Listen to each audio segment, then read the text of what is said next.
محمد رسول الله.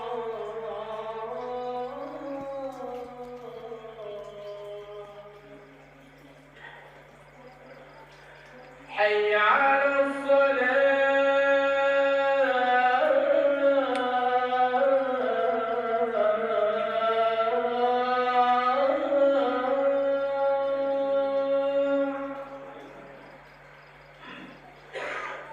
حي على الفلاح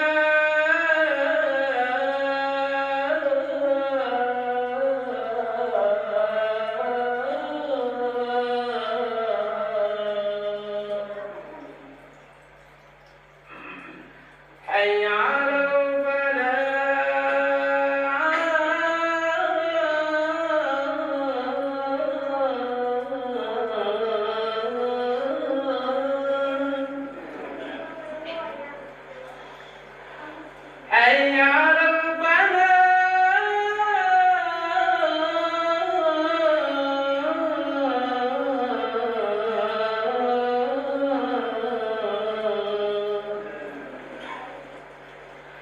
الله أكبر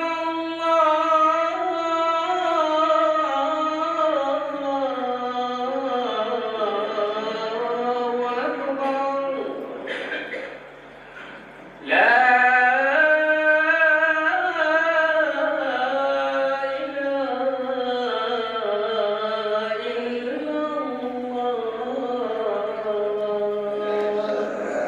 إله إلا الله.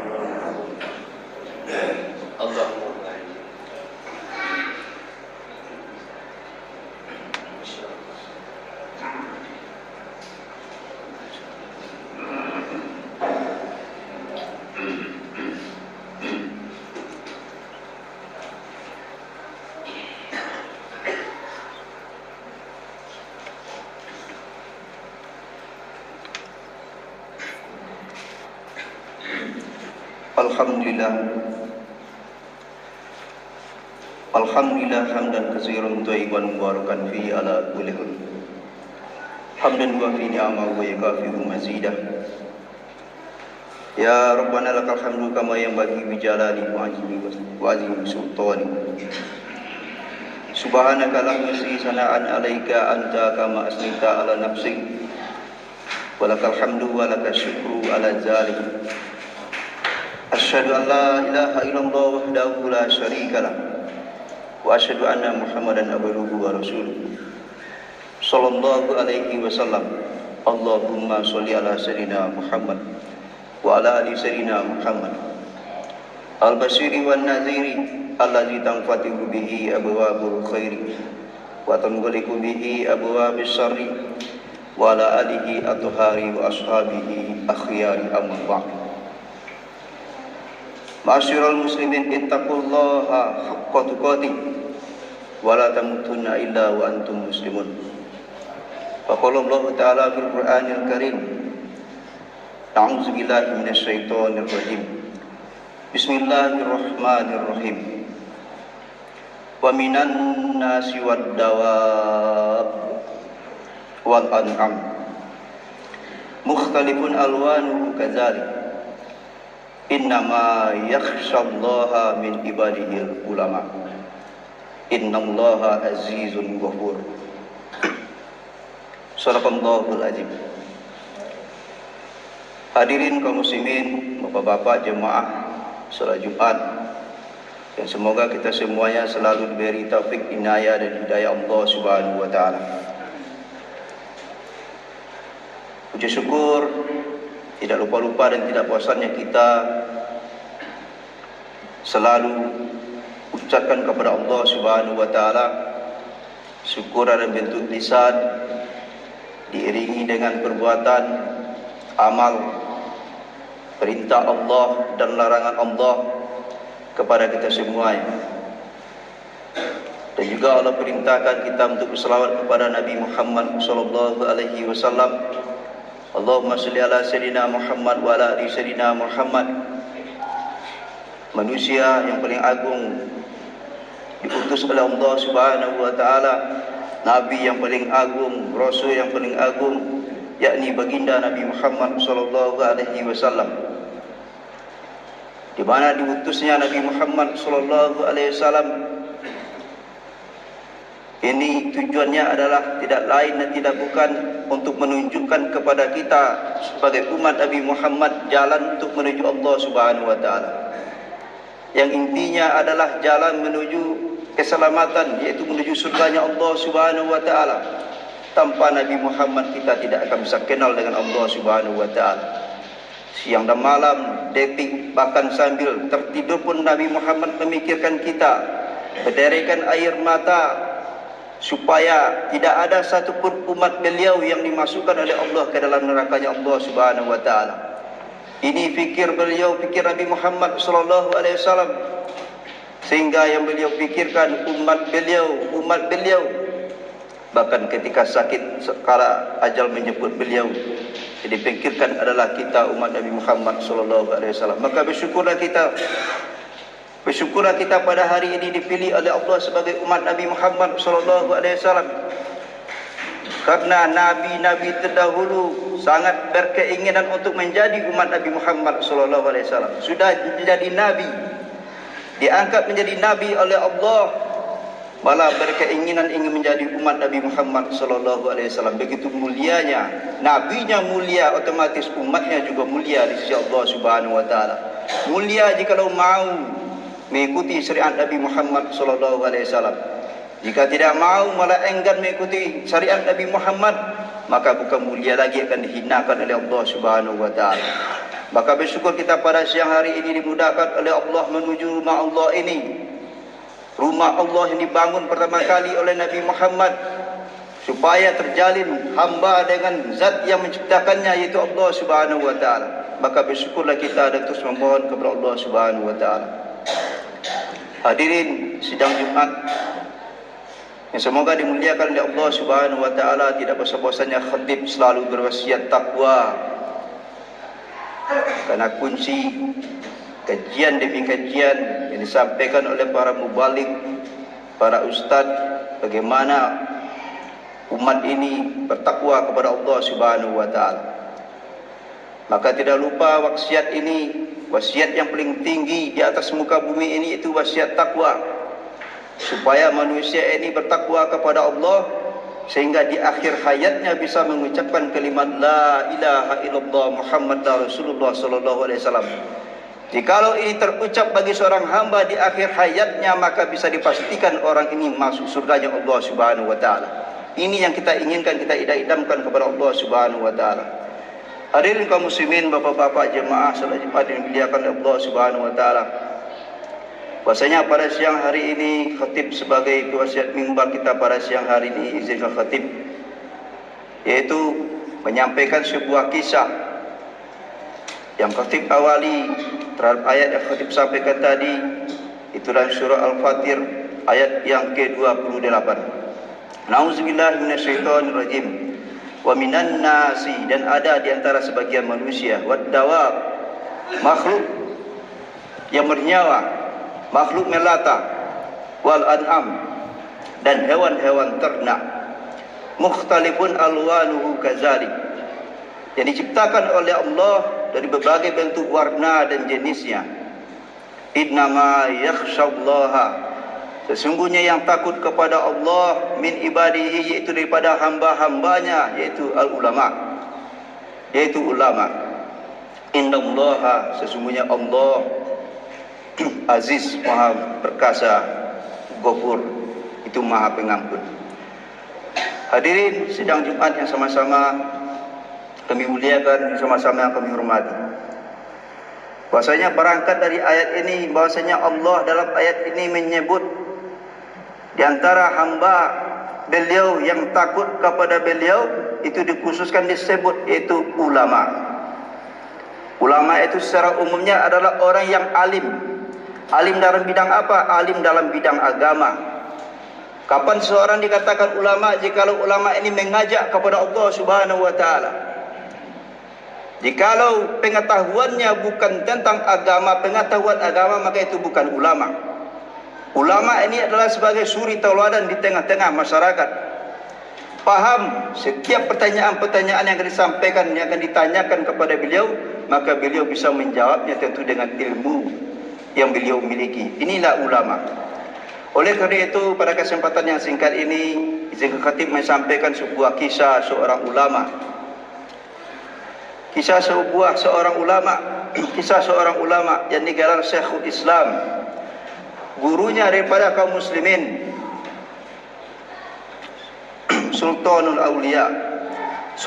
Aulia, yaitu pemimpinnya daripada wali. Maka sampai dikisahkan 300 lebih wali yang beliau pimpin ketika zaman beliau. Dia mengarang lebih dari 29 kitab. Di antaranya kitab yang beliau karang adalah Fathul Ar-Rabbani. Nama beliau adalah Syekh Abdul Qadir Al-Jilani. Bahwasanya akan kisahkan adalah seorang ulama yang bernama Syekh Abdul Qadir Al-Jilani. Suatu ketika Syekh Abdul Qadir Al-Jilani masuk ke sebuah pasar, menuju sebuah pasar. Maka tatkala itu ada seorang preman, seorang pemabuk, yang bertanya kepada Syekh Abdul Qadir Al-Jilani, "Hal anta Syekh Abdul Qadir? Apakah engkau adalah Syekh Abdul Qadir?" Dijawab oleh Syekh Abdul Qadir, "Na'am. Iya, saya Abdul Qadir." Maka yang kedua yang ditanyakan oleh seorang preman tersebut, seorang pemabuk tersebut, yang disaksikan oleh umat di tengah pasar, juga didampingi oleh santri daripada Syekh Abdul Qadir ketika itu. Maka dilontarkan kalimat yang kedua oleh seorang preman tersebut, seorang pemabuk tersebut, seorang ahli maksiat, kepada seorang ulama bernama Syekh Abdul Qadir, "Hal huwa qadir?" Maka Syekh Abdul Qadir menjawab, "Na'am." Kemudian dilontarkan kalimat yang kedua, "Hal huwa qadir?" Maka Syekh Abdul Qadir menjawab sambil tersenyum, "Na'am." Kemudian yang ketiga, "Hal huwa qadir?" Maka Syekh Abdul Qadir menjawab dengan kalimat, "Na'am." Pertanyaan yang pertama, kedua, kalimatnya sama yang ditanyakan oleh seorang preman kepada seorang ulama. Dan ternyata seorang ulama, Syekh Abdul Qadir, menjawab yang pertama mimiknya berbeda, yang kedua sambil tersenyum, yang ketiga sambil menangis. Padahal yang ditanyakan adalah oleh preman tersebut, kalimatnya sama, pertanyaan sama, akan tetapi mimik reaksi daripada Syekh Abdul Qadir berbeda. Maka yang pertama, karena ulama jangkauannya panjang, pemikirannya panjang, di balik pertanyaan yang ditanyakan oleh seorang preman tersebut ada yang tersirat. Yang pertama, apakah hal huwa qadir? Hal huwa, apakah dia di sini yang dimaksud adalah Allah Subhanahu wa taala. Hal huwa qadir, apakah Allah mampu mengampuni dosa saya, menerima taubat saya, kata seorang preman tersebut. Yang kedua, hal huwa qadir, apakah Allah mampu menjadikan saya sama seperti dirimu? Maka dijawab oleh Syekh Abdul Qadir sambil tersenyum, Allah mampu. Yang ketiga, apakah Allah mampu menjadikan dirimu sama seperti diriku? Hadirin kaum muslimin sidang Jumat dimuliakan Allah Subhanahu wa taala. Maka yang pertama yang ditanyakan seorang preman tersebut, seorang pemabuk tersebut kepada seorang ulama, apakah Allah mampu mengampuni taubat saya, menerima taubat saya, mengampuni dosa saya? Maka dijawab oleh seorang ulama, ya, Allah maha mampu, Allah maha pengampun, menerima taubat. Hadirin sidang Jumat dimuliakan oleh Allah Subhanahu wa taala. Maka hikmah yang bisa kita ambil di sini adalah yang pertama, yang harus kita yakini adalah bahwasanya Allah adalah maha pengampun. Innallaha azizun ghafur. Sesungguhnya Allah maha perkasa lagi maha pengampun. Maha di sini bukan hanya mengampuni, tetapi maha lebih mengampuni. Bahkan jikalau seorang hamba menyembah patung, menyembah selain daripada Allah, menyekutukan Allah, jikalau seorang hamba tersebut, jikalau seorang manusia tersebut bertaubat kepada Allah, maka Allah akan ampuni. Oleh karenanya, jikalau kita pada hari ini masih ada maksiat yang kita lakukan, maksiat istiqomah yang belum bisa kita tinggalkan pada hari ini, maka sesungguhnya jika kita bermohon ampun kepada Allah, maka Allah mengampuni dosa kita. Sehingga tak kala Allah mengampuni dosa seorang hamba, Allah Maha Pengampun disampaikan oleh Nabi Muhammad SAW. Jikalau seorang hamba berbuat dosa, akan ditempelkan titik hitam di dalam hatinya. Jikalau dia bertobat, maka akan diampuni oleh Allah Subhanahu wa taala. Jikalau dia bermaksiat lagi, berbuat dosa lagi, akan dititipkan sebuah titik hitam dalam hatinya. Begitu seterusnya. Kapan ya Rasulullah sallallahu alaihi wasallam kata para sahabat, sampai kalian muak untuk berbuat maksiat kepada Allah Subhanahu wa taala. Hadirin sidang Jumat dimuliakan oleh Allah Subhanahu wa taala. Karena Allah Maha Pengampun, maka kita selaku hamba Allah yang sifatnya lemah, apalagi pada hari ini dunia yang penuh fitnah, terkadang dosa tidak kita sengaja datang kepada kita. Dosa luar biasa pada hari ini, HP dan sebagainya. Kita tidak sengaja membuka, tetapi keluar sendiri. Jangankan kita sengaja berbuat dosa, yang tidak kita sengaja datang dosa kepada kita. Pada hari ini aurat terbuka di mana-mana. Kita tidak sengaja, tetapi disengaja diperlihatkan kepada kita. Maka ini Allah Maha Pengampun terhadap setiap keadaan kita. Hadirin kaum muslimin sidang Jumat dimuliakan Allah Subhanahu wa taala. Hikmah yang kedua adalah bahwasanya Allah mampu membuat suatu keadaan berbeda dengan keadaan sebelumnya. Allah sangat mampu. Wahai Syekh Abdul Qadir, apakah Allah mampu menjadikan diriku yang ahli maksiat sama sepertimu ahli ibadah, seorang ulama, seorang wali? Maka kata Syekh Abdul Qadir, Allah sangat mampu. Allah sangat mampu menjadikan seorang preman, seorang pemabuk, seorang maksiat untuk taat kepada Allah, menjadikan wali Allah, menjadikan daripada ulama Allah.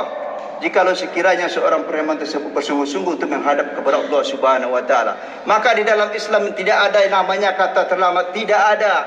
Saya sudah berumur 40 tahun, 50 tahun, selagi masih ada nyawa di kerongkongan kita, selagi berkenan menjemput nyawa kita, maka Allah akan mengampuni dosa kita. Bahkan orang musyrik, orang kafir sekalipun, sebelum nyawa sampai ke kerongkongannya, maka akan diampuni oleh Allah Subhanahu wa taala. Akan tetapi jikalau nyawa sudah sampai ke kerongkongan, kemudian bertobat kepada Allah, maka tidak ada lagi ampunan Allah Subhanahu wa taala. Seperti Firaun, dia ditenggelamkan oleh Allah dalam Laut Merah, kemudian bermohon ampun kepada Allah, wahai Musa, saya beriman kepada Tuhan engkau. Maka dijawab oleh Allah Subhanahu wa taala, nyawa sudah sampai ke kerongkongan, maka tidak ada ampunan lagi untuk Fir'aun ketika itu. Hadirin sidang Jumat ini dimuliakan oleh Allah Subhanahu wa taala. Yang ketiga, hikmah dari kisah Syekh Abdul Qadir dengan preman tersebut adalah bahwasanya Allah mampu menjadikan ahli ibadah menjadi ahli maksiat. Ini yang kita akan wanti. Terkadang kita ada rasa ujub dalam diri kita, terkadang ada rasa sombong dalam kita, bahwasanya kita pada hari ini sudah merasa ahli ibadah, ahli surga. Akan tetapi betapa banyaknya kisah yang sering kita dengar, bahkan di zaman Nabi Muhammad SAW, para sahabat yang begitu kuat imannya kepada Nabi Muhammad, tak kala Nabi Muhammad diambil oleh Allah, diwafatkan oleh Allah, betapa banyaknya para sahabat yang murtad dari agama Allah Subhanahu wa taala, kembali kafir. Padahal hidup di zaman Nabi Muhammad SAW. Apalagi pada hari ini apalagi pada hari-hari ini Nabi Muhammad tidak ada lagi bersama kita. Kita tidak pernah melihat Nabi Muhammad. Kita hanya berangan-angan ingin bertemu dengan Nabi Muhammad SAW. Kita hanya berupaya supaya keyakinan kita ini mantap, beriman kepada Rasulullah SAW. Maka pada hari ini terus kita mohon hidayah kepada Allah Subhanahu wa taala. Ihdinas siratal mustaqim. Ya Allah, berikanlah hidayah kepada kami. Bahkan ini salah satu rukun daripada rukun solat. Jikalau ini lupa, maka solat kita tidak sah. Begitu pentingnya kita minta hidayah kepada Allah Subhanahu wa taala. Doa yang pertama kali yang diajarkan oleh Allah Subhanahu wa taala bukan meminta rezeki, tidak. Bukan meminta kekayaan, meminta rumah mewah, jabatan, tidak. Doa yang sangat dianjurkan dalam agama kita dalam doa terus memohon hidayah kepada Allah Subhanahu wa taala. Hadirin sidang Jumat yang dimuliakan Allah Subhanahu wa taala, karena hidayah ini begitu penting. Pada hari ini luar biasa kita mendengar hafiz Al-Quran, hafal dalam kepalanya 30 juz Al-Quran, akan tetapi hidayah dicabut oleh Allah sehingga berpakaian seperti manusia biasa, pakai serah Hawai, pakai celana Hawai, bahkan sampai tidak solat. Kenapa? Karena hidayah dicabut oleh Allah Subhanahu wa taala. Bahkan seorang ulama di zaman Nabi Musa alaihissalam, tak kala doa-doanya dikabulkan oleh Allah, akan tetapi di akhir hayatnya murtad dari agama Allah Subhanahu wa taala. Oleh karena itunya hadirin sedang solat Jumat ini dimuliakan oleh Allah Subhanahu wa taala. Pada hari ini kita sudah berada di rumah Allah, maka terus kita mohon hidayah. Terus kita mohon hidayah kepada Allah Subhanahu wa taala. Bagaimana mencari hidayah supaya kekal hidayah kita ditanamkan oleh Allah ke dalam hati kita. Terus hadir majlis taklim, terus minta doa kepada orang soleh, terus menghadiri daripada ziarah-ziarah makam-makam orang soleh, bermohon kepada Allah Subhanahu wa taala agar dikekalkan hidayah oleh Allah Subhanahu wa taala ke dalam hati kita. Hadirin sedang salat Jumat dimuliakan oleh Allah Subhanahu wa taala. Itu saja barangkali yang bisa khatib sampaikan pada siang hari ini. Yang pertama adalah hikmah yang bisa kita ambil, yang kita bawa pulang adalah bahwasanya Allah Maha Pengampun. Bagaimanapun kita bermaksiat pada hari ini, bahwasanya Allah Maha Pengampun. Maksiat kita hanya kecil di pandangan Allah Subhanahu wa taala. Jikalau kita mau bertobat kepada Allah, maka Allah akan mengampuni dosa-dosa kita. Yang kedua, bahwasanya jikalau kita bersungguh-sungguh menghadap kepada Allah, maka kita yang ahli maksiat, maka kita yang jarang solat, bahkan bolong-bolong solat akan digenapkan oleh Allah Subhanahu wa taala. Yang ketiga, jangan merasa kita aman hidup di dunia ini. Jangan merasa aman jika kita pada hari ini sudah rajin sujud, sudah rajin ke masjid, maka itu belum ada jaminan karena kita pada hari ini masih hidup di dunia. Jikalau kita masih hidup di dunia, fitnah tidak akan terlepas daripada kita, karena iblis, setan-setan pada hari ini masih berkeliaran, tidak dibelenggu oleh Allah Subhanahu wa taala. Inilah musuh kita yang paling nyata, tidak terlihat akan tetapi nyata. Oleh karena itu, ini yang bisa khatib sampaikan pada siang hari ini. Mudah-mudahan apa yang bisa khatib sampaikan ini bisa bermanfaat untuk diri khatib sendiri dan manfaat untuk kita semuanya. Camkanlah fakta biru ya ulil absar la'alakum turhamun.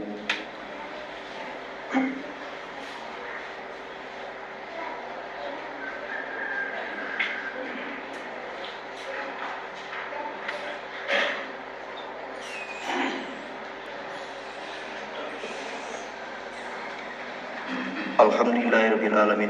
Alhamdulillah kama amar. Asyhadu an la ilaha illallah wahdahu la syarikalah wa asyhadu anna Muhammadan abduhu wa rasuluh sallallahu alaihi wasallam. Allahumma shalli ala sayidina Muhammad wa ala ali sayidina Muhammad. Ma'asyiral muslimin ittaqullaha haqqa tuqatih wa la tamutunna illa wa antum muslimun. Faqala Allah ta'ala fil Qur'anil Karim, a'udzu billahi minasyaitonir rajim. Bismillahirrahmanirrahim. Wal 'asr innal insana lafi khusr illa allazina amanu wa amilus solihat wa tawassaw bil haqqi wa tawassaw bis sabr. Innallaha wa malaikatahu yusholluna 'alan nabi ya ayyuhallazina amanu shollu 'alaihi wa sallimu taslima. Allahumma shalli 'ala sayidina Muhammad wa 'ala ali sayidina Muhammad kama shallaita 'ala Ibrahim wa 'ala ali Ibrahim wa barik 'ala Muhammad wa 'ala ali Muhammad kama barakta 'ala Ibrahim wa 'ala ali Ibrahim fil 'alamin innaka Hamidum Majid. Allahumma ighfir lil muslimin wal muslimat wal mu'minin wal mu'minat al ahya'i minhum wal amwat wa tabi' bainana rabbi filli wa anta khairur rahimin. La haula wa la quwata illa billah al-aliyyil azim. Allahumma arhamna wa la tu'azzibna wansurna wa la takhzulna wa'afina wa la tumlikna wa akrimna wa la tuhinna wa asirna wa la tufsir alaina innaka ala kulli syai'in qadir. Allahumma inna du'afa'u faqawina wa inna zillahu fa'izzana wa inna fuqara'u fa'awnina. Allahumma kfina bihalalika an haramin wa a'udina bifatika amman siwak. Allahumma barik lana fi asma'ina wa absarina wa qulubina wa azwajina wa zurriyyatina innaka antat tawwabur rahim. Rabbana zalamna anfusana wa illam taghfir lana wa tarhamna lanakunanna minal khasirin. Rabbana atina fid dunya hasanah wa fil akhirati hasanah wa qina adzabannar. Wa sallallahu ala sayyidina Muhammadin wa ala alihi washabihi walhamdulillahi rabbil alamin.